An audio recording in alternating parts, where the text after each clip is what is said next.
Vitorias de ouro para Noia e Boiro.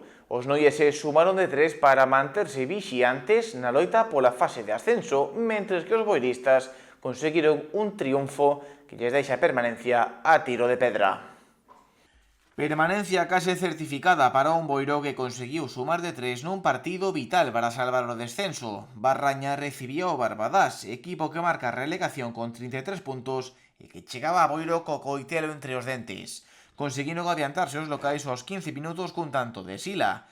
Aínda así, só puideron manter a vantaxe 20 minutos, cando Brian Clemente poñía as táboas no marcador, deixando a acción para o segundo tempo.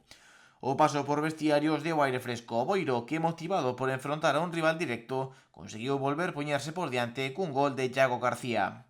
O 2-1 foi o resultado final nun encontro que deixa o Boiro case salvado. Actualmente avantaxan 5 puntos ao Barbadás, equipo que marca o descenso con só 2 partidos por diante.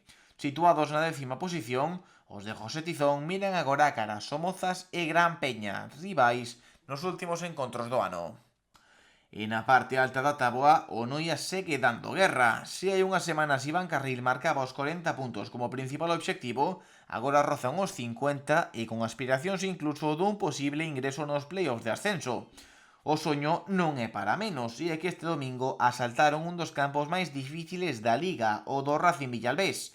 A Magdalena recibía un Noia xa salvado, pero con intención de sumar o máximo posible. Os goles tardaron en chegar, tanto que só hubo un. Facu Moreira enviou ao fondo da rede o balón para o 0-1 cando faltaban 10 minutos para o final do encontro. Con estes 3 puntos, o Noia mantense na 7ª posición a 4 do Arosa, equipo que marca o corte de entrada á fase. Polvorín e Betanzos son os seguintes compromisos dos pupilos de Iván Carril, que sumando 6 de 6 poderían incluso ingresar na zona nobre.